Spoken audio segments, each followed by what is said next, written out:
Battle Through the Heavens. By Heavenly Silkworm Potato. Kabanata 1356. Saint Zudao. Tumango ang grupo ni Gu Qingyang habang pinagmamasdan ang figurang dahan-daang nakatayo sa malaking batong bundok. Dahan-dahan silang lumabas sa anino. Mukhang magkakaroon ng matinding labanan sa pagkakataong ito. Mapait na ngumiti si Guhua. Ang pakikipaglaban sa isang piling bansheng ay isang nakakabaliw na bagay na dapat gawin mula sa kanilang pananaw.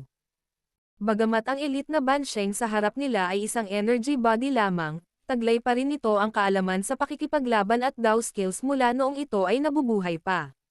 Maaaring mayroon silang kalamangan sa mga numero, ngunit talagang mahirap sabihin kung sino ang mananalo.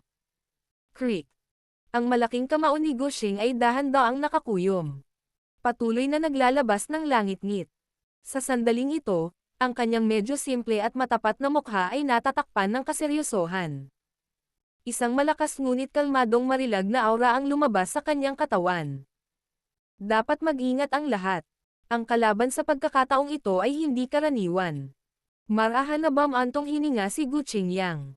Mga nanghihimasok, dapat kayong lahat ay magkaroon ng kamalayan sa mga kahihinatnan sa sandaling pumasok kayo sa lugar na ito. Ang figurang iyon ay tumingin pababa mula sa tuktok ng bundok at tumingin sa grupo ni Xiaoyan. Ang kanyang mahinang boses ay parang kulog na umuugong sa tabi ng kanilang mga tainga. Kumunat ang noo ng grupo ni Xiaoyan. Napatingin sila sa figure ng tao na may hawak na malaking scimitar. Ang taong ito ay nakasuot ng madilim na pulang damit. Ang kanyang ekspresyon ay malamig at walang pakialam. May ilang galos sa mukha niya. Malabo siyang nagbigay ng napakalakas, mabangis, masamang aura. Naghalo ang bangis at kasamaan sa isa't isa. Para lang itong mabangis na leon na naliligo sa dugo, dahilan para manginig sa takot. Bukod dito, ang dahilan ng paglubog ng puso ng grupo ni Xiaoyan ay ang mga mata ng figurang ito ay hindi guwang tulad ng ibang mga katawan ng enerhiya. Maliwanag, ang figure ng enerhiya na ito ay nagtataglay ng isang mahusay na katalinuhan. Ang isang bansheng na walang anumang katalinuhan ay hindi nakakatakot. Ang nakakatakot ay isang bansheng na may katalinuhan at karanasan sa labanan. Bang! Ang mga paa ng figurang iyon ay tumuntong sa batong bundok habang ang isang nakakatakot na puwersa ay sumabog. Kaagad, nakita ng grupo ni Xiaoyan ang maraming 10 talampakan na malalaking crack lines na kumakalat na parang maraming makamandag na ahas. Nagkalat sila hanggang sa ibaba mula sa tuktok ng bundok. Sa isang kisap mata, naging nanginginig ang batong bundok na ito. Sunod-sunod na bumagsak ang malalaking bato mula sa batong bundok. Ang figurang iyon ay lumitaw sa isang maikling distansya sa harap ni Xiaoyan sa paraang parang multo. Hinawakan ng kanyang kanang kamay ang kanyang scimitar habang ang kanyang mga mata ay malamig na pinagmamasdan ang grupo ni Xiaoyan. Dahan-daang umangat ang sulok ng kanyang bibig dahil sa uhaw sa dugo. Maraming taon na ang lumipas mula nang makatikim ako ng dugo ng tao. Halos nakalimutan ko na kung ano ang lasa. Ang figurang iyon ay malumanay na inikat ang kanyang leeg at bamulong sa sarili. Mukhang kailangan ko munang magpakilala bago ako umatake, di ba? Ang pangalan ko. Mukhang matagal ko na itong hindi binanggit. Bagamat naramdaman kong pumasok ang ilang aura ng tao sa nakaraan, pumunta sila at nagtago ng maramdaman nila ako. Sa makatuwid, ito ang unang pagkakataon na nakatagpo ako ng mga taong may laman at dugo. Ang pangalan ko, mukhang Saint Zudao, tama ba? Narinig mo na ba? Ang sulok ng mga bibig ng grupong Xiaoyan ay hindi sinasadyang kumaibot habang nakatingin sila sa madilim na pulang figure, na nagangat ng kanyang ulo at itinapon ang kanyang mga mata sa kanila. Ang taong ito ay patay ng daan-daan o libu-libong taon. Sino ang nakakaalam kung ano ang tawag sa kanya? Mukhang nakalimutan na ako. Ang ganitong pakiramdam ay talagang hindi kasiya siya. Dapat kong tapusin ang lahat sa iyo ng mabilis. Ang madugong talam ko ay tila hindi na makatiis pa. Medyo dismayadong umiling ang lalaking iyon na tinatawag na Saint Zudao nang makita niya ang kanilang mga reaksyon. Agad na nanginig ang kanyang paa sa hindi mahahalata na paraan. Mag-ingat ka. Biglang nagbago ang ekspresyon ni Xiaoyan nang manginig ang paa ng Saint Zudao na iyon. Ikinumpas niya ang kanyang manggas at bumuhos ang hangin mula rito bago marahas na hamampes sa katawan ni Guzin. pinalipad ng malakas na puwersa si Guzin. Shi. Isang madugong liwanag ang lumitaw mula sa kalawakan kung saan naroon si Guzin kanina na may parang kidlat na bilis pagkaraang itapon siya pabalik. Isang malalim na kanal ang nabuo sa lupa. Ha! Isang nagulat na boses ang ibinuga mula sa bakanteng espasyo matapos na makaligtaan ang pag-atake nito. Naramdaman ni Xiaoyan ang isang titig na huminto sa kanyang katawan, dahilan upang tumindig ang mga balahibo sa kabuuan nito. Nakakatakot ang bilis ng taong ito. Ito ba ang pagkakaiba ng isang piling Bansheng at isang Daozun? Isang malamig na pawis ang tumulo mula sa noo ni Xiaoyan. Mabilis na umatras ang kanyang mga paa. Pagkatapos nito, siya, si Zhang Er, si Gu Qingyang, at ang iba pa ay nagtipon. Kung hindi tumaas ang lakas ni Xiaoyan sa loob ng isang taon na ito sa Heavenly Tomb, hindi sana niya matutuklasan ang pag-atake ni Saint Zudao ng mas maaga. Ang taong ito ay talagang mahirap pakitunguhan. Mabilis ding bumangon si Guzin mula sa lupa. Pinunasan niya ng alikabok ang lupa sa kanyang katawan bago nagsalita ng nakakunot ang noo. Dapat maging mas malumanay ka sa susunod. Kung ganoon, hahayaan kitang mahak sa dalawa niya. Sagot ni Xiaoyan nang hindi lumingon. Pagkatapos nito, lumingon siya kina Gu Qingyang at Zhang Er. Kung sino man ang magbanggit ng mga antas sa lugar na ito, malamang na ang dalawang ito ang pinakamalakas. Ang kanilang ikasyam na lakas ng bituin ay nagbigay daan sa kanila na mapansin ang maraming piling Daozun. Atake ba tayo? Oo. Tumanggaw sina Gu Qingyang at Zhang Er. Nagpalitan sila ng tingin, at halos magkasabay na lumabas ang kanilang mga katawan. Ang kanilang mga kamay ay nagmamadaling bumuo ng maraming mga selyo habang sila ay sumigaw ng sabay-sabay. Overturning land seal. Dalawang maliwanag na energy light seal ang mabilis na nabuo sa magkabilang kamay nila. Pagkatapos nito, walang awa silang bumaril patungo sa Saint Zudao. Maliliit na panlilin lang. Napangiti si Saint Zudao sa pang-aalipusta nang makita niya ang dalawang energy light seal na bumaril. Ang scimitar sa kanyang kamay ay naglaslas sa hangin, at dalawang malaking talam ang kumikinang na palm unit sa espasyo at sinira ang dalawang energy light seal. Ang natitirang puwersa ng talam ay sumugod patungo sa dalawang sumalakay. Gayunpaman, nagmamadali silang umiwas sa mga pag-atake. Bang! Matapos piliting pabalaykan sina Zhang Er at Gu Qingyang, biglang lumubog ang lupa kung saan nakatayo si Saint Zudao. Isang napakalaking lava pillar ang marahas na tumalsik kasama ng nakakatakot na lakas. Isang malamig na buntong hininga ang pinakawalan ni Saint Zudao nang humarap sa napakalaking lava pillar. Marahas na humakbang ang kanyang mga paa sa lupa. Ang napakalaking haligi ng lava ay gumuho sa ilalim ng kanyang paa. Kumalat ang mainit na lava sa lahat ng direksyon at natunaw ang mga malalaking bato sa paligid. Flame-splitting tsunami. Isang figure ang mabilis na lumitaw sa likod ng Saint Zudao habang ang isang napakalaking blade blow ay nabasag sa hindi sinasadyang paraan. Klang! Ang scimitar sa kamay ni Saint Zudao ay mabilis na sumayaw at bumuo ng madugong talam pagkatapos ng mga imahe sa likod niya, na humarap sa mabangis na pinunong kumikinang mula sa likuran. Pagkatapos nito, mabilis na umikot ang mga after-image. Hindi lamang nila madaling napunit ang glow ng ruler, ngunit pinutol din nila si Xiaoyan nang hindi nababawasan ang lakas nito. Klang! Ang mabigat na pinuno ay humampad sa kulay dugo na talam pagkatapos mga imahe. Ang malakas na puwersa na nakapaloob sa pag-atake ay yumanig sa katawan ni Xiaoyan pabalik ng mahigit 100 hakbang bago niya pinatatag ang sarili. Napakatangang santo. Sa tingin mo ba ay totoong Daosheng ka? Ang iyong balat ay talagang makapal. Si Saint Zudao ay walang oras upang habulin matapos pilitin si Xiaoyan pabalik nang mabilis siyang sinaktan ni Gu Hua, Gu Xing, at Gu Zin. Nagpakawala sila ng makapangyarihang Dao skills at walang awang hinampaz nila si Saint Zudao. Ang mga parang langgam ay nangangahas na hamanin ang prestihiyo ng isang santo. Malamig na tumawa si Saint Zudao nang mapalibutan siya at inatake ang trio ni Gu Hua. Kinuyam niya ang kaliwang kamay bago bigla itong hinampaz.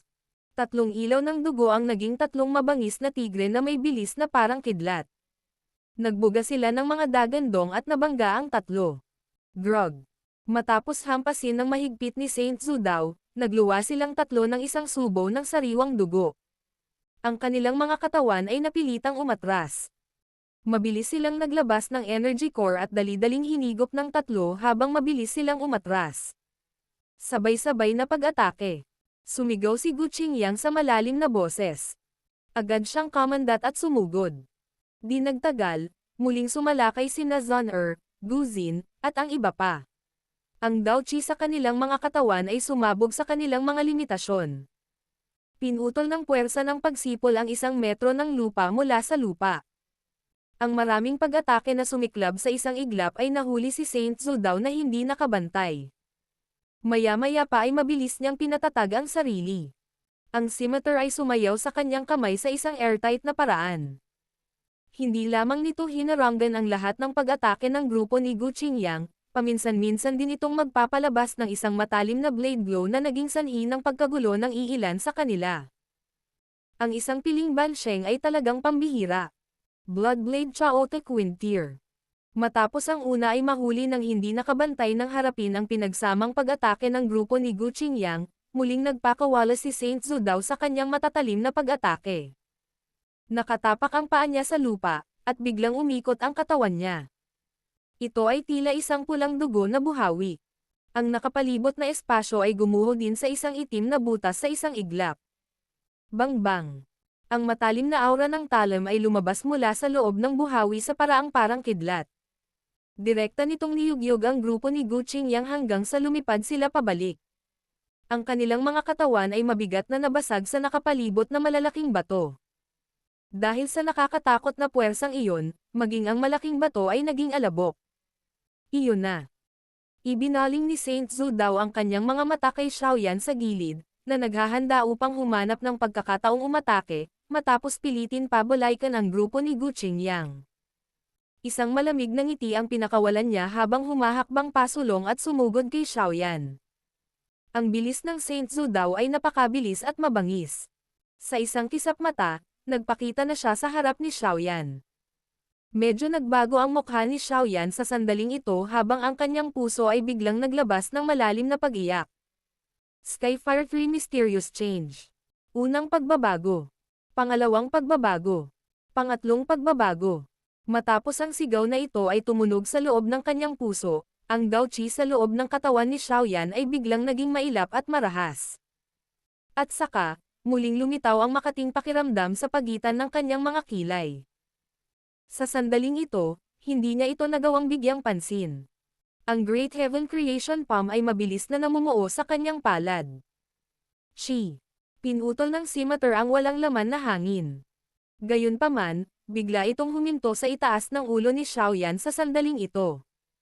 Ang mga mata ni Saint Zudao ay matamang nakatitig sa kanyang mga kilay. Isang takot na ekspresyon ang bumungad sa kanyang mga mata makalipas ang ilang sandali. Ang clan Tato ng Shao Clan. Isa ka talagang miyembro ng Shao Clan. Battle Through the Heavens. Kabanata 1357. Dalawang Daosheng. Miyembro ka ng Shao Clan. Ang scimitar na naglalaman ng makapal na amoy ng dugo ay biglang huminto kalahating talampakan sa itaas ng ulo ni Xiaoyan. Natatakot ang mga mata ni Saint Zudao habang nakatitig sa noo ni Xiaoyan. May kaunting takot talaga ang boses niya. Ang Great Heaven Creation Palm, na mabilis na nagtitipon sa palad ni Xiaoyan, ay tumigil din dahil sa kakaibang pagkilos ni Saint Zudao. Sumimangot si Xiaoyan, at ang kanyang mga daliri sa paa ay nakadikit sa lupa habang ang kanyang katawan ay mabilis na umatras. Nagtanong siya, paano mo nalaman? Ang mga mata ni Saint Zudao ay matamang tumitig sa mga kilay ni Xiaoyan. Ang bahagyang nakikitang tato ng clan na lumabas sa lugar na iyon kanina ay ganap na naglaho. Gayunpaman, malinaw na naunawaan ng kanyang puso na ang clan Tato na ito ay tiyak na pamilyar sa kanya dahil ang clan Tato na ito ay lumitaw na nakakatakot gaya ng Diablo sa kanyang malayong memorya. Hindi ba lahat ng miyembro ng Shao Clan ay namatay? Ungol ni Saint Zudao.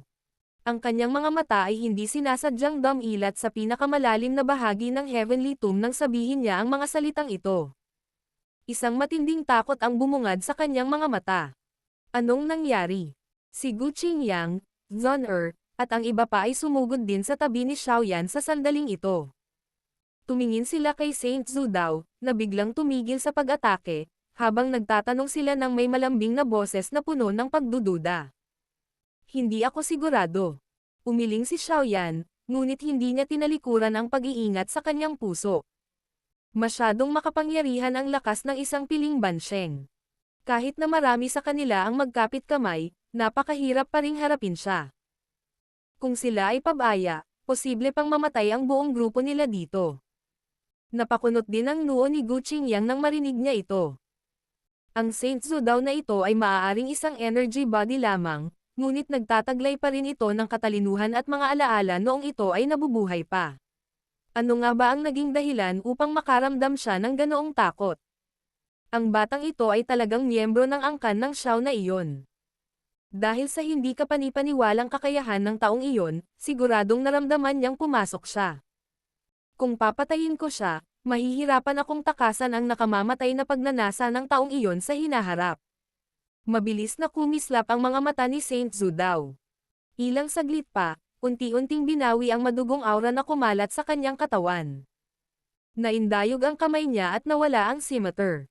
Sinulyapan niya si Xiaoyan at medyo ayaw niyang inutusan. Umalis na kayo. Isaalang-alang ang iyong sarili na maswerte sa oras na ito.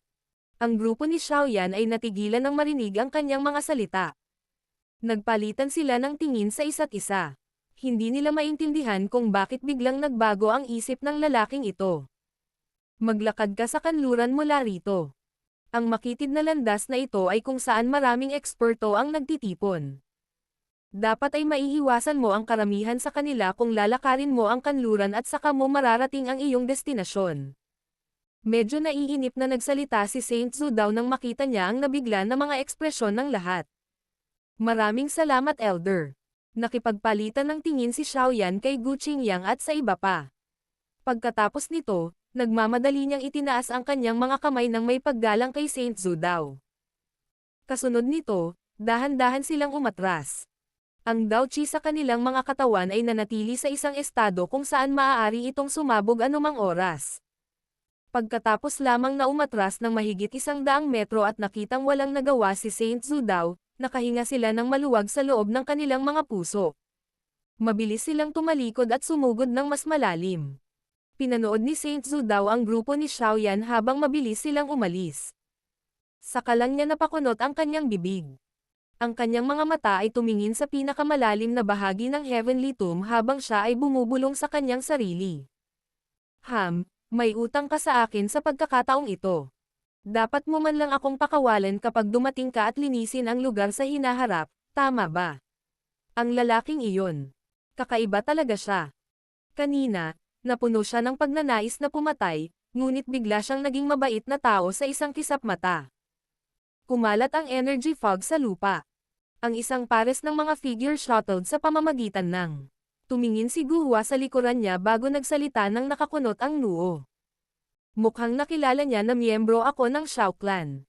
Ang mga mata ni Xiaoyan ay maingat na naglilibot sa kanya habang siya ay random na sumagot. Sa tuwing sumisikat ang iyong aura, ang clan tato ng Xiao Clan ay lilito sa iyong noo. Siya ay dating nangungunang eksperto. Paanong hindi niya ito makikilala? Ngumiti si Gu Qingyang at sumagot. Ano? Huminto ang katawan ni Xiaoyan nang marinig niya ito. Nilinggan niya ang kanyang ulo na may pagtataka sa mukha at nagtanong. Anong clan tato ang mayroon ako? Hindi mo ba alam? Nagulat din ang grupo ni Gu Qingyang nang makita nilang mas lugi si Xiaoyan kumpara sa kanila. Sinabi ni Gu Qingyang. Ang clan tato na ito ay tila pansamantala lamang. Ito ay mabilis na nawala. Makatuwirang magsalita, hindi ka dapat magkaroon ng clan tato. Ang clan tato ay umaasa sa lakas ng bloodline para ma-activate. Gayunpaman, ang lakas ng Xiao Clan's bloodline ay ganap na naubos. Kumunat ang noo ni Xiaoyan. Paano niya naiintindihan ang sarili niya? May bakas ng apoy ang kanyang noo, at ang flame mark na ito ay unti-unting namutla pagkatapos niyang matagumpay na lumunin ang bone-chilling flame. Kung ano man ang tato ng clan na iyon, siguradong hindi pa niya ito nakita. Kapag tumataas ang aura ko, ginagamit ko ang Skyfire 3 Mysterious Change. Gayunpaman, ano ang kinalaman nito sa clan Tato ng Shao Clan ko? Maraming misteryo ang pumasok sa isipan ni Xiaoyan, ngunit wala siyang nahanap na kahit kaunting sagot. Naging sanhi ito ng pagkunot ng noo niya. Ang Saint Zhu daw na iyon mula kanina ay hindi natatakot sa Shao Clan Tato. Ang bagay na ito ay hindi nagtataglay ng kahit katiting na lakas. Isang ideya ang lumipad sa puso ni Xiaoyan. Ang dahilan kung bakit niya tayo pinabayaan ay malamang na dahil sa ibang bagay. Bukod dito, ang bagay na ito ay dapat na nauugnay sa clan Tato ng Shao Clan. Gayunpaman, ano lang ang nauugnay sa Tato ng Shao Clan sa Heavenly Tomb na maaaring humadlang kay Saint Zhu daw, na nagtataglay ng lakas ng isang bansheng. Si Xiao Zuan ito. Si Zhon'er sa gilid ay biglang sumagot. Mabuti pa si Xiaoyan nang bigkasan ang mga salitang ito. Gayunpaman, isang malamig na aura ang lumabas mula sa ilalim ng mga paa ng grupo ni Gu Qingyang. Si Xiao Zuan ay namatay na sa napakaraming taon. Paano pa niya matatakot itong Saint Zhu daw? Ang Heavenly Tomb ay sobrang misteryoso.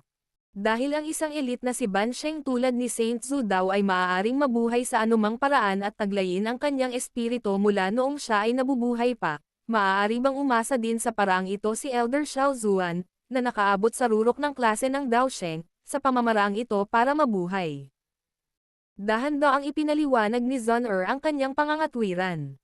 Walang imak ang grupo ni Gu Qingyang. Agad na nabaling ang kanilang mga mata kay Xiaoyan. Bagamat nanatiling kalmado ang ekspresyon ni Xiaoyan, naramdaman pa rin nila na ang kanyang puso ay matinding pabago bago sa sandaling ito. Tara na, lahat ng misteryong ito ay malulutas kapag narating na natin ang ating destinasyon. Mahinang sagot ni Xiaoyan. Biglang bumilis ang takbo ng katawan nila. Nag-transform siya sa isang malabong itim na linya na sumisingil sa mahinang fog ng enerhiya. Nagpalitan ng tingin si Zhon'er at ang iba pa sa likod niya bago mabilis na sumunod. Sa kasunod na paglalakbay, sinundan ng grupo ni Xiaoyan ang landas na itinuro ni Saint Zhu daw sa kanila. Ang mga katawan ng enerhiya na kanilang nararamdaman ay naging mas malakas. May ilan na mas malakas pa kay Saint Zhu daw.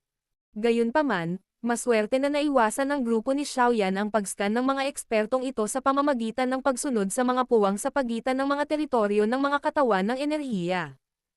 Kaya, hindi sila nahadlangan sa daan. Dapat talaga nakapasok tayo sa pinakamalalim na rehiyon ng Heavenly Tomb. Ang grupo ni Xiaoyan ay umasa sa magulong mabatong lupain upang itago ang kanilang mga sarili. Nagpahinga sila sandali bago tumingin si Gu Qingyang sa pinakamadilim na bahagi at sinabi ang kanyang iniisip.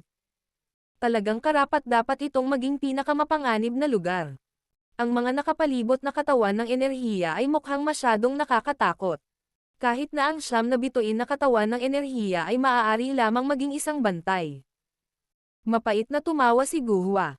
Dahil nasa isang lugar kung saan maraming eksperto ang matatagpuan, sa wakas ay natuklasan nila kung gaano sila kaina. Sila ay mga pag-iral na tinitingala ng maraming kabataang miyembro ng angkan ng Gu sa Gu Realm. Dito, gayunpaman, tila sila ay tila mga langgam. Kailangan nilang mag-ingat kahit magsalita sila. Napangiti na lang ang iba nang marinig ang mga sinabi niya. Ang lugar na ito ay hindi isang lugar na dapat nilang puntahan. Ang pagiging maabot nito ay lumampas na sa kanilang mga inaasahan. Batay sa ating bilis, dapat nating marating ang puntod ni Xiao Zuan na nakatala sa mga sinaunang aklat sa lalong madaling panahon. Tumingin si Zhon'er kay Xiaoyan at marahan itong sinabihan.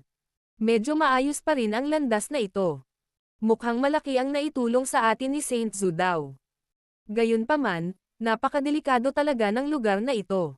Dapat na tayong lumipat sa lalong madaling panahon. Tumanggo si Xiaoyan at agad na hinimok. Oo, sumang-ayon ang iba sa mga salitang ito. Nagmamadali silang tumayo. Nang sila ay bumangon pa lamang at naghanda upang muli na namang magmadali sa kanilang paglalakbay. Gayunpaman, isang bahagyang humahanggos na tunog ng hangin ang biglang lumitaw sa kanilang harapan. Kaagad, dalawang itim na figure ang dahan-daang dumapo sa isang malaking bato. Tinatanaw nila ang lahat mula sa itaas. Ang kanilang mga mata ay naglalaman ng panunuya na parang pasang naglalaro ng daga. Xiaoyan, ang iyong bilis ay talagang napakabagal. Biglang nagbago ang ekspresyon ng grupo ni Xiaoyan nang marinig nila ang mapanganib na tawa na ito. Bigla silang nagtaas ng ulo at napatingin sa dalawang figure sa di kalayuan. Bahagyang lumungkot ang mga mukha nila. Hanya, Hanli. Hihihi. Naisip ko kung sino iyon.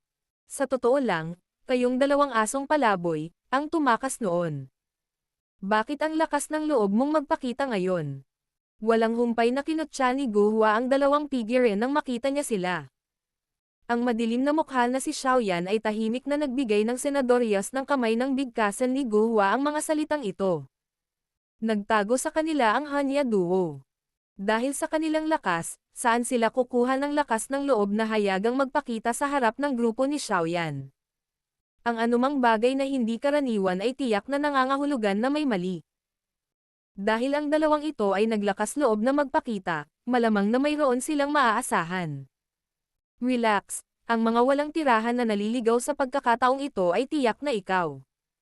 Kakaibang ngumiti si Hanya sa harap ng pangungutya ni Guhua, at pagkatapos ay dahan-dahan silang umatras ni Hanli. Nang sila ay umatras, tahimik na lumitaw sa kanilang harapan ang dalawang nakaabo na nakasuot ng masama at mukhang multo. Dao Sheng. Ang isang hindi maipaliwanag na pakiramdam ng panganib ay agad na bumangon sa kanilang mga puso nang makita nilang lumitaw ang dalawang matanda na nakasuot ng kulay abo. Battle Through the Heavens. Kabanata 1358. Magpakita. Habang nagbabago ang mga ekspresyon ng grupo ni Xiaoyan, ang mga mata ni Hanya ay naging mas madilim at nanlamig. Natawa siya ng kakaiba.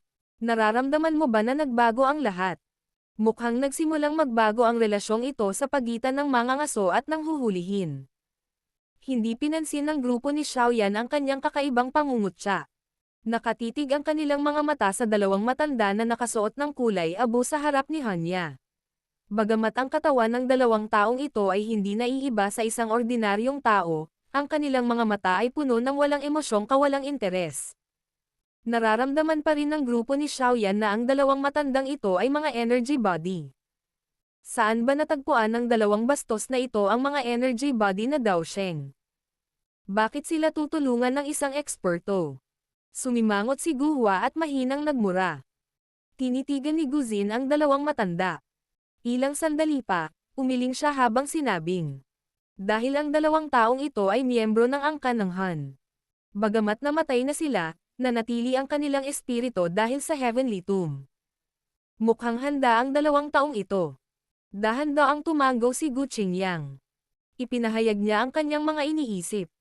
Maghiwalay tayo at tumakas. Dalawang Dao Sheng. Kahit na sila ay mga katawan lamang ng enerhiya, hindi tayo kalaban para sa kanila. Hindi tayo magkakaroon ng kahit katiting na pagkakataong manalo kung lalaban tayo ng direkta sa kanila. Natahimik ang lahat nang marinig ang sinabi niya.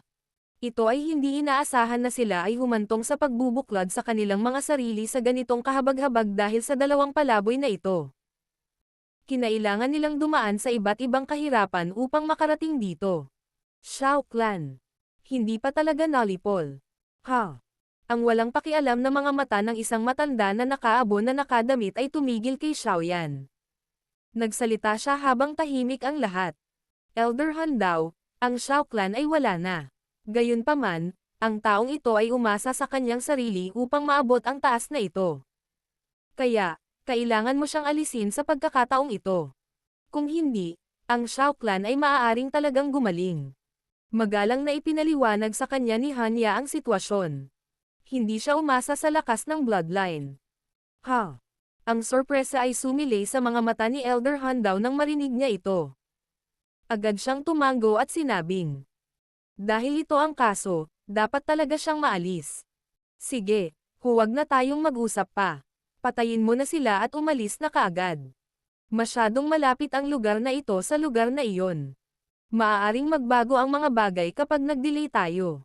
Sumimangot ang isa pang nakatatandang kulay abo at nagsalita sa malalim na boses. Naningkit ang mga mata ni Han daw nang marinig niya ang sinabi ng isa pang matanda, dahilan para tumango siya. Dahan-dahang humakbang ang paa niya. Nang humakbang ang kanyang paa, ang espasyo mismo ay nag-iba-iba sa matinding paraan. Ang mga pabilog na spatial ripple ay kumakalat mula sa ilalim ng kanyang mga paa. Tumakas. Marahan na napasigaw si Gu Qingyang nang makita niyang gumalaw si Han Dao. Nanguna ang kanyang katawan habang nag-transform siya sa isang sinag ng liwanag na bumaril sa kanyang kaliwa. Si Xiaoyan at ang iba ay sabay-sabay ding sumugod sa kanilang sarili. Magkaiba lahat ng direksyon nila. Lock. Ang nakaabo na elder, na hindi pa kumikilos, ay malamig na ngumiti nang makita niyang tumatakas ang grupo ni Xiaoyan. Bigla niyang kinuyam ang kanyang kamay, at lahat ng ingay sa loob ng 1,000 talampakan ay biglang tumahimik. Ang oras ay tila huminto kasabay nito. Ang mga figure ng grupo ni Xiaoyan ay naging mga estatwa sa loob ng tahimik na espasyong ito. Ang kanilang umiikot na mga mata ay nagsiwalat ng kakilakilabot. Ito ba ang lakas ng isang tunay na piling tao na Dao Sheng? Maaari nilang kontrolin ang anumang espasyo sa kalooban. Sa loob ng espasyong ito, ang oras o ang espasyo mismo ay maaaring baguhin nila. Hindi sinasadyang tumawa si Han Yan nang makita niya ang grupo ni Xiaoyan na pinilit na huminto. Kung maaari nilang makuha ang lahat ng mga taong ito na manatili dito, isang malaking agwat ang lilito sa loob ng nakababatang henerasyon ng angkan ng Gu. Isang malaking dagok sa isang sinaunang angkan tulad ng angkan ng Gu kung mawawala sa kanila ang ganitong uri ng mahalagang dugo. Bang! Habang ang isang kasiyahang emosyon ay lumitaw sa puso ni Hanya, isang napakainit na gininto ang apoy ang biglang sumiklab sa loob ng tahimik na espasyo. Ang apoy ay lumitaw na parang phoenix na umaangat mula sa abo. Ang enerhiya na sumabog sa sandaling iyon ay tumama sa tahimik na espasyo hanggang sa ito ay nagsimulang tumulo. Bang! Isang lilang kayumangging apoy ang biglang sumiklab sa pabago-bagong espasyo dahil sa pagsabog ng gintong apoy. Habang tumataas ang nakakatakot na temperatura, ang nakakasakit na ripple na lumakas ay naging sanhi ng pagiging hindi matatag sa buong espasyo. Ang Dao Qi sa loob ng katawan ni Gu Qingyang at ang iba pa ay umikot nang ang espasyo ay naging hindi matatag. Pinagsama-sama nila ang kanilang lakas at nakatakas sa kanilang mga pagpigil. Gayunpaman, hindi sila naghiwalay at muling tumakas. Sa halip, nagtipon sila ng may tame time na mga ekspresyon. Pagkatapos ng laban kanina, naunawaan nila na ang pagtakas ay hindi nagdudulot ng anumang sagabal sa dalawang piling Dao Sheng na ito. Magdudulot lamang ito ng pagbaba ng pagtutol sa kanilang panig. Ha! Sumili ang gulat sa mga mata ng dalawang matandang nakaabo na nakadamit nang makita nilang umaasa ang grupo ni Xiaoyan sa kanilang sariling lakas upang makatakas sa tahimik na espasyo. Talagang nagtataglay ka ng ilang kakayahan. Gayunpaman, hindi ito sapat. Malamig na tumawa si Han Dao. Idinilat niya ang kanyang bibig at bumungad dito ang mga itim na ulap. Nagsama-sama sila sa itim na sawa na 10,000 talampakan ang laki na may dagandong. Ibinaba nito ang malaking buntot nito, at ang grupo ni Xiaoyan ay nakarinig ng mga kaluskos na tunog na ibinubuga mula mismo sa kalawakan. Nabasag ang bakanteng espasyo sa pag-atake ng napakalaking sawa na ito. Ang ganitong nakakatakot na pag-atake ay naging sanhi ng mga ekspresyon ng grupo ni Xiaoyan na maging mas pangit. Ang isang piling tao na Dao Sheng ay nakakatakot, at ito ay isang katawan ng enerhiya. Kung kaharap nila ang isang tunay na Dao Sheng, gaano kaya kakilakilabot ang labanang iyon? Magkasama. Isang malaking pakiramdam ng panganib ang bumalot sa puso ni Gu Qingyang nang tingnan niya ang napakalaking itim na sawa habang ito ay sumipol sa espasyo at sumipol. Sa kanyang lakas, napakahirap na hadlangan ang pag-atake ng isang elite na Dao Sheng. Ang pagkakaiba sa pagitan ng Sheng at Zun ay napakalaki na maaari itong pumutok sa isipan ng ilang tao. Tumango ang lahat nang marinig ang mahinang sigaw ni Gu Qingyang. Ang ganitong uri ng panganib na parang kamatayan ay isang bagay na kahit si Saint Zhu Dao noon pa man ay hindi ibinigay sa kanila. Kung hindi sila magkapit kamay para harapin ito, lahat sila ay talagang mamamatay dito ngayon. Ho! Huminga ng malalim si Xiaoyan. Ang Skyfire 3 Mysterious Change ay pinakawalan niya. Ang enerhiya ay natipon sa paraang parang kidlat sa kanyang kanang kamay. Kapag nahaharap sa isang dalubhasa ng gayong lakas, wala sa kanila ang nabigyan ng anumang oras upang magpainit. Ang tanging magagawa lang nila ay ilabas ang lahat upang makakuha ng kaunting pagkakataong mabuhay. Habang inilalabas ni Xiaoyan ang lahat ng kanyang lakas, ang Dao Qi sa loob ng katawan ni Gu Qingyang, Zun at ang iba pa ay nagsimulang dumami. Ang malalakas na panggigipit ng Daochi ay nananatili sa tabi nila na parang isang ipoypo, na winasak ang lahat ng nakapalibot na malalaking bato. Great Heaven Creation Palm. Isang madilim na itim na liwanag na spot ang lumitaw sa palad ni Xiaoyan sa paraang parang kidlat. Bigla itong nabuhayan sa bakanteng espasyo sa harapan niya. Dama po ang palad sa bakanteng espasyo. Pagkatapos ay isang madilim na itim na liwanag na globo ang mabilis na lumitaw at mabilis na kumalat. Silent Destruction Finger. Habang inilabas ni Xiaoyan ang kanyang Tian class na Dao skill, si Zhong Gu Qingyang, at ang iba ay nagpakawala din ng parehong Dao skill. Ang Tian class na Dao skill na minsang pinakawalan ni Gu Yao noon, ang Silent Destruction Finger. Isang napakalaking maitim na daliri ang nabasag sa espasyo sa likuran nila. Pagkatapos nito, ang itim na liwanag na globo at ang daliri ay walang awa na bumangga sa malaking itim na sawan na napunit sa hangin habang ito ay bumaril. Bang! Ang nakakatakot na banggaan ay nagresulta sa isang nakayayanig na pagsabog. Isang nakakatakot na enerhiyang bagyo ang lumabas mula sa punto ng banggaan. Ang bagyo ng enerhiya ay humampaz sa kalangitan. Isang napakalaking itim na figure ang biglang bumaril mula sa loob. Walang awa itong humampaz sa grupo ni Xiaoyan. Kung susuriing mabuti, ito ang buntot ng ahas ng napakalaking sawa na iyon. Bagamat ang buntot ng ahas na ito ay natatakpan ng mga pinsala, hindi ito nawasak ng grupo ni Xiaoyan. Ang buntot ng ahas ay nagdadala ng napakakatakot na presyon ng hangin habang walang awa itong umindayog patungo sa grupo ni Xiaoyan. Ang sonic boom na nilikha ay nagpasabog sa lupa, na bumubuo ng hindi mabilang na bilang ng malalaking hukay. Isang pamumutla ang bomb-alot sa mga mukha ng grupo ni Xiaoyan nang maramdaman nila ang nakakatakot na lakas ng buntot ng ahas. Sa kabila ng napakarami sa kanila na sabay-sabay na umaatake gamit ang Tian class na Dao skills, hindi pa rin nila ito nagawang harangan. Ilabas natin ang lahat. Nagdikit ang ngipin ni Guhua. Ang lupa ay nanginig ng matindi sa ilalim ng sonic boom. Sa sandaling ito, huli na ang lahat kahit na gusto nilang tumakas. Malungkot ang ekspresyon ni Xiaoyan. Ang heavenly flame sa kanyang kamay ay umikot. Alam din niya na wala siyang ibang pagpipilian kundi ang ilabas ang lahat. Habang naghahanda ang grupo ni Xiaoyan na gumanti, nag-iba-iba ang espasyo sa kalayuan. Isang figure ang biglang kumislap at lumitaw. Gamit ang isang alon ng kanyang manggas, isang banayad na puwersa ang nag-angat sa grupo ni Xiaoyan, hinayla sila sa pinakamalalim na bahagi ng Heavenly Tomb ng may bilis na parang kidlat. Saint Zhu Dao. Dahil sa biglang dumating na reinforcement, nagulat ang grupo ni Xiaoyan. Bumalandra ang pagkagulat sa mukha ni Xiaoyan nang makita niya ang taong namagitan. Walang umasa na ililigtas sila ni Saint Zhu Dao. Kalokohan. Saan ba nanggaling ang mga bastos na ito? Kapag nalaman ng lalaking iyon na pinatay ka dito, tiyak na huhugasan niya muli ang lahat sa dugo. Ang Saint Zhu Dao na iyon ay hindi pinansin ang grupo ni Xiaoyan. Ang kanyang katawan ay bumaril habang siya ay nagmumura na may malungkot na ekspresyon. Isang bansheng lang ang nang-ahas na kumilos ng masama sa harapan nating dalawa. Naghahanap ka ba ng kamatayan? Ang biglaang hindi inaasahang pagbabago ay nagulat sa umaataking dalawa. Mabilis silang nakabawi at galit na galit. Bigla nilang inikat ang kanilang mga katawan at sumigaw. I lock. Biglang tumahimik ang katawan ni Saint Zhu Dao matapos tumunog ang galit na sigaw ng dalawa. Bumakas din ang pagkagulat sa mga mukha ng lahat sa sandaling ito. Dalawang elite na Dao Sheng ang talagang nasa antas na malayo sa kung ano ang maihahambing niya.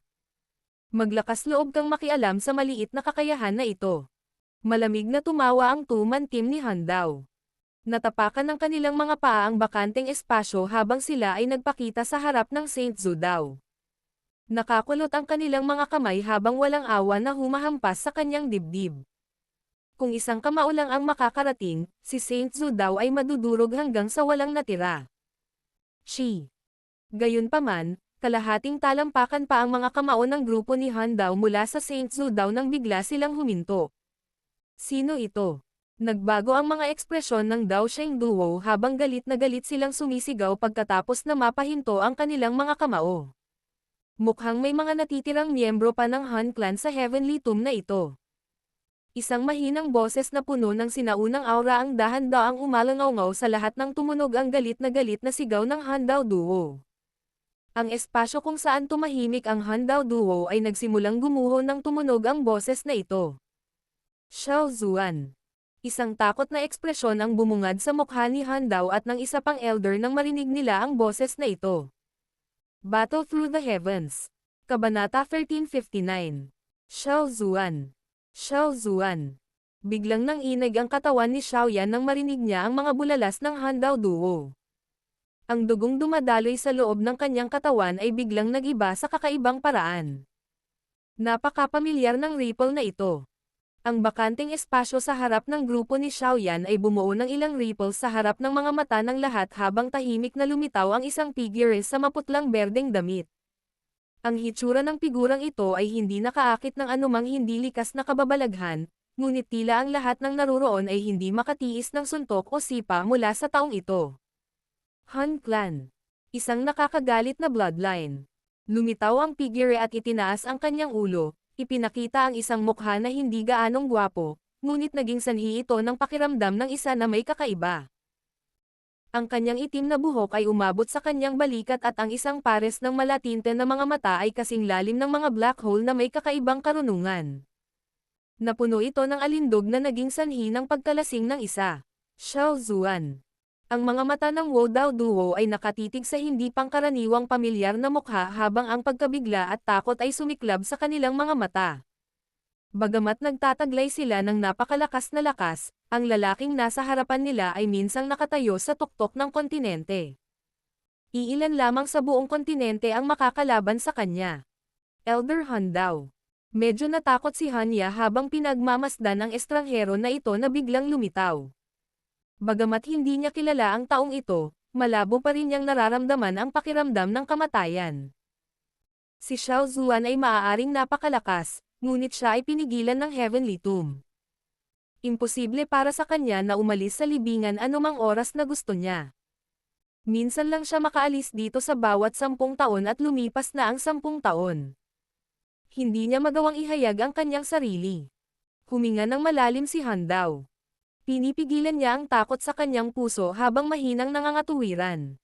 Sa madaling salita, ang Xiao Zuan na nasa harapan ay hindi niya aktwal na sarili.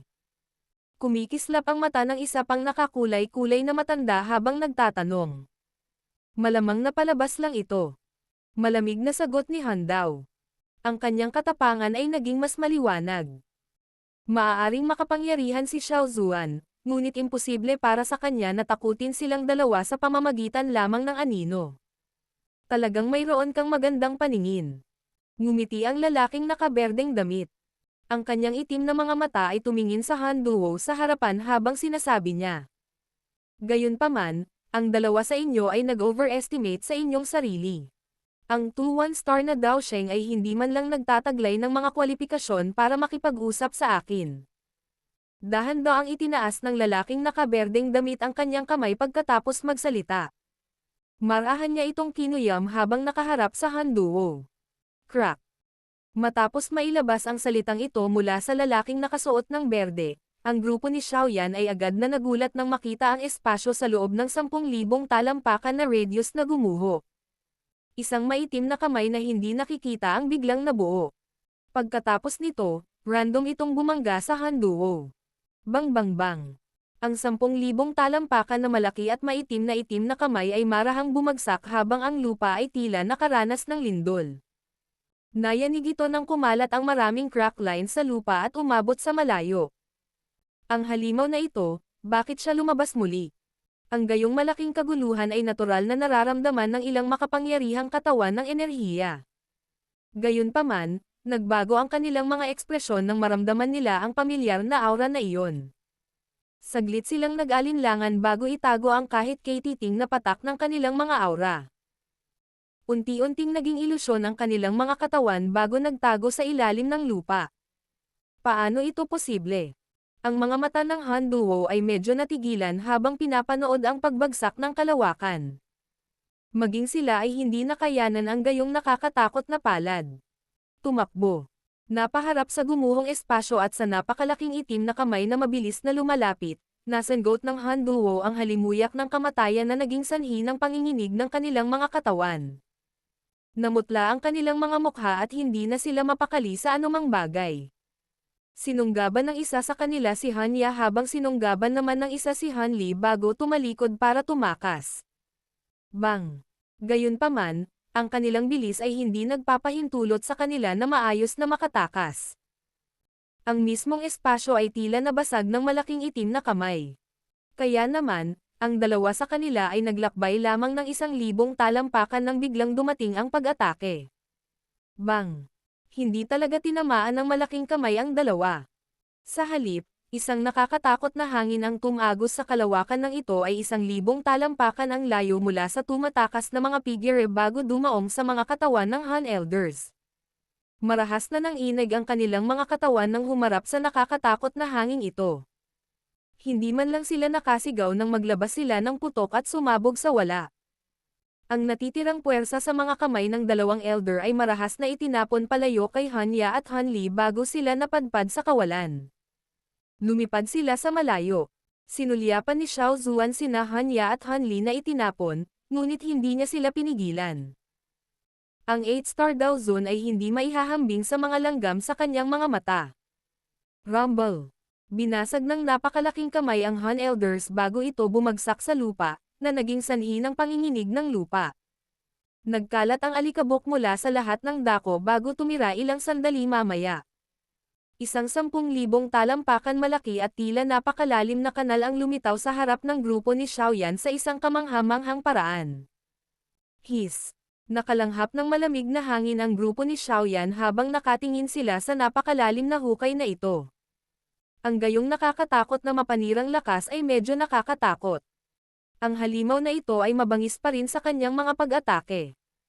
Tiningnan ni Saint Zhu daw ang dalawang Daosheng na naging wala na sa pamamagitan lamang ng palad nitong lalaking nakaberdeng damit. Hindi niya sinasadyang napalunok ng laway, ngunit natuwa rin siya ng kaunti. Buti na lang at nakialam siya ngayon.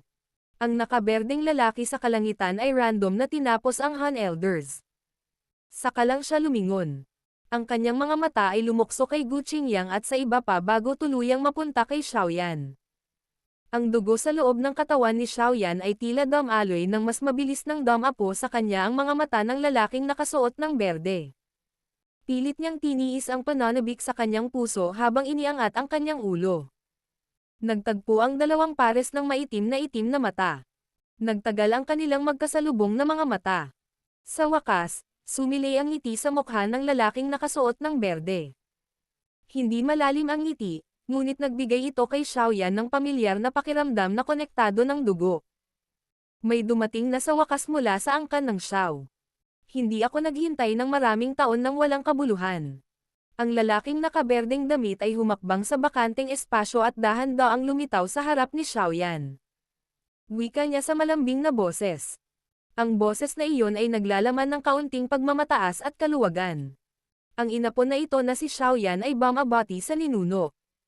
Sa wakas ay hindi na natiis ni Xiaoyan ang pananabik sa kanyang puso nang marinig niya ang mga salita ng lalaking nakaberdeng damit. Lumuhad siya sa walang laman na hangin at ibinigay sa kanyang ninuno ang pinakamagalang na pana ng Xiao clan. Hahaha! Xiaoyan! Magandang pangalan! Bahagyang ngumiti ang lalaking nakasuot ng berde. Marahan niyang tinulungang makatayo si Xiaoyan at tinapik ang kanyang ulo. Sabi niya, naramdaman ko ang presensya mo sa sandaling pumasok ka sa Heavenly Tomb. Napakaganda ng performance mo sa daan. Sinapo ni Xiaoyan ang kanyang ulo. Batid niya kung anong uri ng dakilang tao ang kanyang ninuno noon. Ang pagkakaroon ng ganoong magandang pagsusuri mula sa kanya ay malamang na isang napakahirap na gawain. Ang junior na ito na si Gu Qingyang ay bumabati kay Elder Xiao Zuan. Sina Gu Qingyang, Zhon at ang iba pa ay nagbigay kay Xiao Zuan ng isang magalang na busog at magalang na binati siya. Malinaw na alam nila sa kanilang mga puso na kahit ang pinuno ng angkan ng Gu ay kailangan pa ring tretuhin ng may paggalang ang taong ito sa harap nila. Mga miyembro ng Gu clan. Ha! Ngumiti si Xiao Zuan. Sinulyapan niya ang grupo ni Gu Qingyang at sinabing, Hindi ganap na ginawa ng iyong angkan ng Go ang ayon sa kasunduan na ginawa mo sa akin noon. Si Gu Qingyang at ang iba pa ay nakaramdam ng malamig na pawis sa kanilang mga noo nang marinig nila ang kanyang mga pananalita. Nagmamadali silang sumagot. Si Elder Xiao Zuan ay isang maliit na bahagi lamang ng angkan ang hindi. Ang pinuno ng angkan ay palaging sumunod sa kasunduan kahit hanggang ngayon. Si Xiao Zuan ay walang tiwala. Ang kanyang mga mata ay biglang lumingon kay Zhon'er sa gilid habang siya ay nagkomento. Ang iyong bloodline ay halos katulad ni Gu Yuan. Si Gu Yuan ang aking ama. Magalang na sagot ni Zhon'er. Ang kanyang magagandang mata ay medyo hindi sigurado habang nakatingin kay Xiao Zuan. Maaari siyang ituring na matanda ni Xiaoyan at nagtataglay ng ganap na awtoridad. Natural na ayaw niyang bigyan ng masamang impresyon sa kanya ang kabilang partido sa kanilang unang pagkikita. Hindi niya gustong gawin ito kahit na ang kasalukuyang Xiao Zuan ay hindi na isang tunay na buhay na tao. Ikaw talaga ang anak ng taong iyon. Hindi ka takatakang nagtataglay ka ng divine bloodline. Talagang ang kaso ng susunod na henerasyon ay mas namumukod tangi kaysa sa nauna. Tumanggaw si Xiao Zuan. Ang kanyang mga mata ay biglang dumapo kina Xiaoyan at Zhon'er bago sinabi sa kahit na sino. Gayunpaman, nakuha pa rin ng aking Xiao clan ang kalamangan. Namula sa kahihiyan ang magandang mukha ni Zhon'er matapos marinig ang kahulugan ng mga salita ni Xiao Zuan. Dapat kang bumalik muna. Sa hinaharap, patuloy kang mananatili sa Heavenly Tomb. Sumulyap si Xiao Zuan kay Saint Zhu Dao at walang pakialam na nagsalita.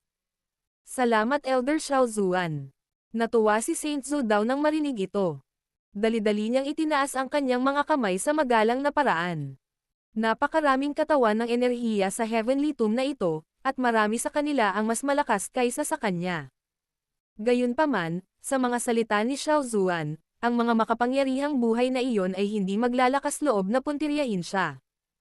Matapos bigkasan ang mga salitang iyon, matalinong nagpasya si Saint Zhu Dao na huwag nang manatili pa. Itinaas niya ang kanyang mga kamay sa grupo ni Xiaoyan at pagkatapos ay naging isang sinag ng liwanag na nagmamadaling pumunta sa malayo. Pumunta tayo sa puntod. Dahil sa Heavenly Tomb, hindi ako madalas umalis. Ang bagay na nakikita mo ngayon ay isang anino lamang na aking naisip. Paliwanag ni Xiao Zuan nang makita niyang umalis si Saint Daozo. Ang mga puso ng grupo ni Gu Qingyang ay nabigla nang marinig nila ang mga salitang ito. Isang anino lamang ang nagawang pumatay ng dalawang one-star Daosheng na mga energy body sa pamamagitan ng pagtaas ng kamay. Kung ito ang kanyang aktwal na katawan, hindi ba ito nagtataglay ng nakakatakot na lakas na maaaring lipulin ang mundo? Sa tingin ko marami kang bagay na hindi ka sigurado, tama ba? Sumunod ka sa akin. Masyado akong naghintay para sa araw na ito. Lumipat ang mga mata ni Xiao Zuan kay Xiaoyan. Bahagya siyang ngumiti at nagsalita sa mahinang boses. Nabuhay ang pananabik sa puso ni Xiaoyan nang marinig niya ang mga salitang ito. Matagal na niyang hinihintay ang araw na ito. Battle Through the Heavens. Kabanata 1360. Pamana ng Bloodline. Sinundan ng grupo ni Xiaoyan si Xiao Zuan sa pinakamalalim na rehiyon ng Heavenly Tomb bago sila unti-unting huminto. Kasing itim ng tinta ang paligid nila dahil halos walang ilaw. Ang isa ay tila nakatayo sa walang laman na kaharian habang ang isang uri ng nawawalang panik na pakiramdam ay umusbong sa puso ng isa. Ito ang pinakamalalim na bahagi ng Heavenly Tomb. Nakangiti si Xiao Zuan habang nagsasalita. Itinuro niya ang isang sinaunang tapyas ng bato sa harap. Ang tablet na ito ay nakatayo sa madilim na itim na rehiyon na ito sa isang malungkot na paraan. Ito ay tahimik at malungkot, lumilitaw na tila ito ay umiral ng mahabang panahon. Ito ang libingan ko. Sinundan ng mga mata ni Xiaoyan ang direksyon na ipinahiwatig ni Xiao Zuan at nakakita ng isang sinaunang tapyas ng bato.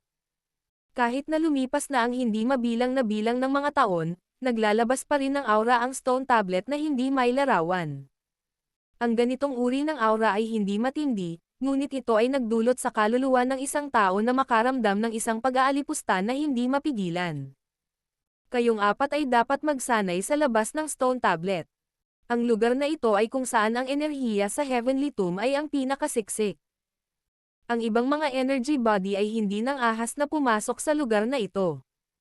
Sa makatuwid, hindi mo kailangang mag-alala tungkol sa iyong kaligtasan. Tumingin si Xiao Zuan sa grupo ni Gu Qingyang habang nagsasalita siya. Nagkatinginan ang grupo ni Gu Qingyang matapos itong marinig. Ang tanging nagawa nila ay ngumiti ng mapait at tumango. Ang tanging magagawa nila kapag nakikipag-ugnayan sa taong ito, na dating isang nangungunang eksperto, ay ang ganap na sumunod sa kanya. Si Xiaoyan at ang babaeng iyon mula sa angkan ng Go, sundan mo ako. Pagkatapos ng random na pag-aayos ng mga bagay sa grupo ni Gu Qingyang, lumingon si Xiao Zuan kina Xiaoyan at Zon Pagkatapos nito, inilagay niya ang dalawang kamay sa likod niya at dahan-daang pumasok sa stone tablet. Ang kanyang katawan ay mabilis na namutla habang siya ay naglaho ng madikit sa stone tablet. Marahang napabuntong hininga si Xiaoyan nang makita niya ito. Inabot niya ang kanyang kamay kay Zon at ngumiti habang sinasabi. Tara na. Oo. Ang pagkabalisa sa puso ni Zon ay tuluyang nawala habang nakatingin siya sa ngiti ni Xiaoyan. Masunurin niyang iniabot ang kanyang malambot na kamay at inilagay ito sa palad ni Xiaoyan, pinayagan itong hilahin siya habang dahan-dahan silang naglakad patungo sa stone tablet. Xiaoyan, alagaan mong mabuti si Zon Ikinulong ni Gu Qingyang ang kanyang mga kamay at nagsalita sa malalim na boses habang pinapanood sina Xiaoyan at Zon na naglalakad patungo sa stone tablet. Alam niyang malamang nagugugol ni Xiaoyan ang halos lahat ng oras niya sa loob ng libingan pagkatapos makapasok dito. Mag-ingat din kayong lahat. Ngumiti si Xiaoyan at tumango. Inabot niya ang kamay at marahang hinawakan ang stone tablet. Isang koneksyon sa bloodline ang lumabas mula sa stone tablet bilang isang pabilog na liwanag na nakakalat mula sa stone talisman, na bumabalot kina Xiaoyan at Zon Sa wakas, ang liwanag ay nagkalat, at ang kanilang mga figure ay ganap na nawala. Nagkatinginan si Gu Qingyang at ang iba pa matapos silang makitang mawala ang dalawa. Ang tanging nagawa nila ay mapait na tumawa bago mahinang bumantong hininga.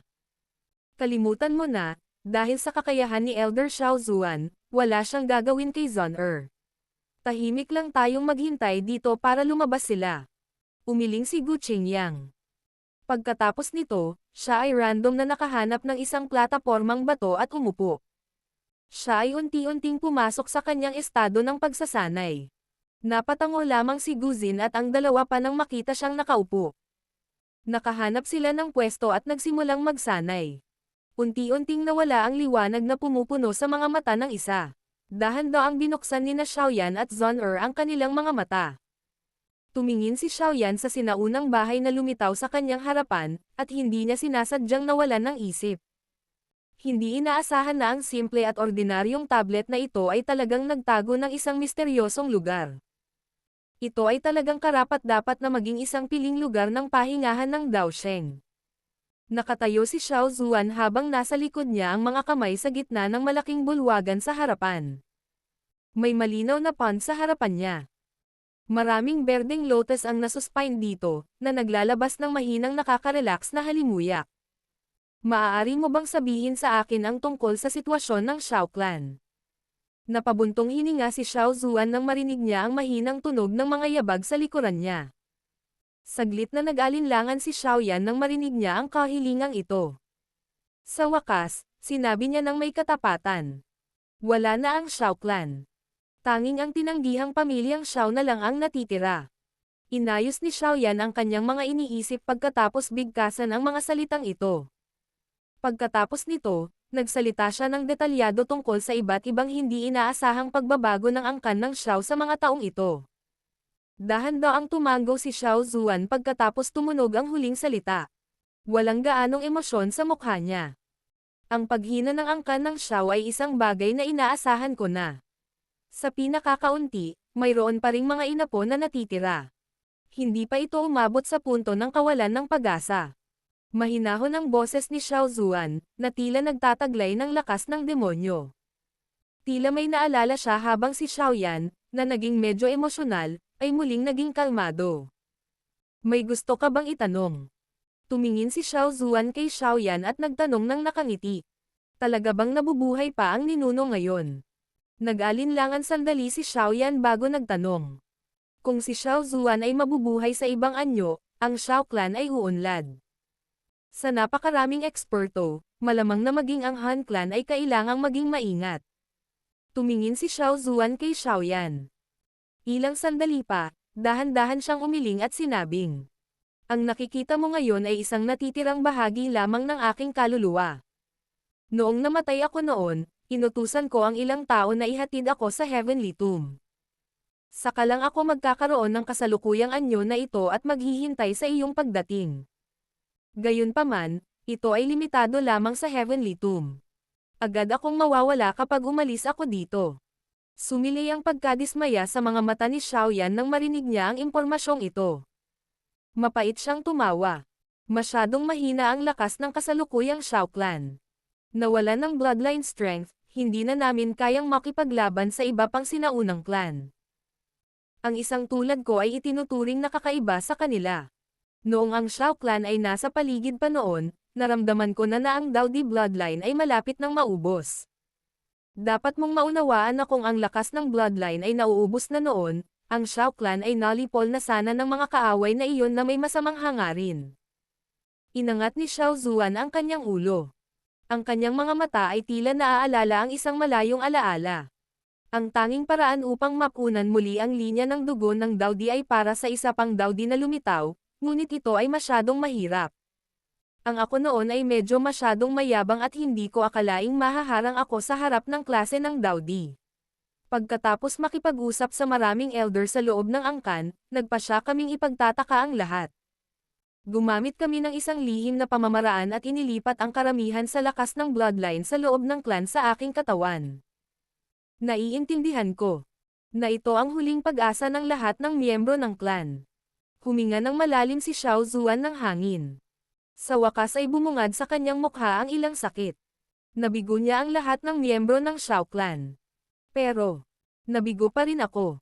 Noong sinusubukan kong umabant sa Dowdy class, naglunsad ng palihim na pag-atake ang Han Clan. Nasugatan ako ng husto, at namatay ako. Natahimik si Xiaoyan nang marinig niya ang pagsaway sa sarili ni Xiao Zuan. Pagkaraan ng ilang sandali, mahina niyang sinabi, "Iyon ang huling paraan. Kung ang lakas ng bloodline ay hahayaang maubos, ang Xiao Clan ay mahihirapang makatakas na masira. Walang sino man sa Xiao Clan ang sisisi sa iyo para dito. Gayunpaman, kung ang lakas ng bloodline ay naubos na, bakit ang clan Tato ay lumitaw sa akin?" Biglang kinusat ni Xiaoyan ang kanyang mga kilay at nagdududang nagtanong. Ang clan Tato ng Xiao Clan ay hindi ipinagkaloob ng iba, ito ay nilikha ng sarili sa pamamagitan ng pagsasanay. Ngumiti si Xiao Zuan at nagpatuloy. "Nararamdaman ko ang Skyfire 3 mysterious change sa iyo dahil ako ang lumikha nito. Hindi inaasahan na hindi mo sinasadyang nakuha ito. Naalala ko na ibinigay ko ito sa Burning Flame Valley noon. Ang salitang tadhana ay talagang hindi mahuhulaan." Nagulat si Xiaoyan nang marinig ang mga salitang ito. Ilang sandali pa, bigla niyang naalala ang pangalan na nakita niya noong minana niya ang Skyfire 3 mysterious change sa Burning Flame Valley. Xiao Zuan. Ang Xiao Zuan doon ay ang ninuno ng angkan ng Xiao. Ang mga bagay sa mundong ito ay talagang hindi kapanipaniwala. Siyempre, kulang pa sa huling hakbang ang Skyfire 3 mysterious na ginagawa mo. Dahil kulang ang huling hakbang na ito kaya hindi ka nakagawa ng clan Tato. Mahinang paliwanag ni Xiao Zuan. Agad na nabuhay ang pananabik sa puso ni Xiaoyan nang marinig niya ito. Ang kanyang mga mata ay tumingin kay Xiao Zuan nang may pananabik. "Hahaha. Relax. Naghintay akong mag-isa sa loob ng napakaraming taon para maibigay ang lahat sa iyo. Ang huling hakbang na ito ng Skyfire 3 mysterious change ay natural na ibibigay sa iyo." Umiling si Xiao Zuan at ngumiti nang makita ang kasabikan ni Xiaoyan. Gayunpaman, kahit na bumuo ka ng clan Tato, mahirap talagang ilabas ito hanggang sa kasukdulan nito nang walang suporta ng bloodline strength. Sinabi ni Xiao Zuan ang kanyang iniisip. Dahil ito ay tinatawag na clan Tato, natural na mayroong isang bloodline strength bilang isang source. Tumango si Xiao Zuan habang pinagmamasdan ang malabo na mga mata ni Xiaoyan. Ngumiti siya at humakbang sa lawa bago naglakad papunta sa gitna. Sa pamamagitan ng pagwagayway ng kanyang kamay, makikita ang tubig ng pond na unti-unting umiikot. Kasunod ng pag-ikot ng tubig ng pond, maraming ilaw ng dugo ang dahan-daang naglalabas mula sa katawan ni Xiao Zuan. Sa wakas, sinundan nila ang kanyang mga paa at pumasok sa tubig ng lawa. Kasunod ng maraming hindi pangkaraniwang sinag ng liwanag ng dugo na pumapasok sa lawa, ang malinaw na tubig ay nagsimulang unti-unting naging pula ng dugo. Sa isang sulyap, ito ay tila isang pool ng dugo. Kasabay nito, ang itim na buhok ni Xiao Zuan ay nagsimulang unti-unting pumuti. Luma na rin ang mukha niya. Nagbago ang ekspresyon ni Xiao Yan nang makita niya ang pagbabagong ito. Magsasalita pa sana siya nang dahan-daang umiling si Xiao Zuan, na nasa pond pa rin.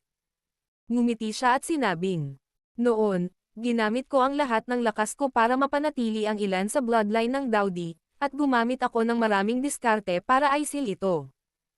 Ang inaasahan ko lang ay muling lumikha ng miyembro ng clan na nagtataglay ng lakas ng bloodline.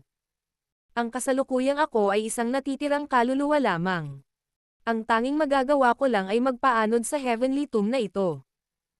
Ang usapin ng pagpapasigla ng Shao Clan ay hindi ko na matatapos. Gayunpaman, ang langit ay hindi nagnanais na ang aking Shao Clan ay magwakas. Naniniwala ako na mas gagawa ka ng mas mahusay kaysa sa akin." Nakaramdam ng kirot si Xiao Yan sa kanyang puso nang tingnan niya ang tumatanda ng si Xiao Zuan, na ang mga mata ay naging mas maamo. Nararamdaman niya na ang ninuno na ito ng angkan ng Xiao, na nagtataglay ng isang nakakagulat na talento, ay nagdala ng isang malaking pasanin. Ang lakas din ng bloodline na ito ay nagtataglay ng ilan sa mga enerhiyang itinago ko noong ako ay nabubuhay pa. Ang aking ina po. Sana, matupad mo ang pangakong ginawa ko sa mga miyembro ng Shao Clan noon.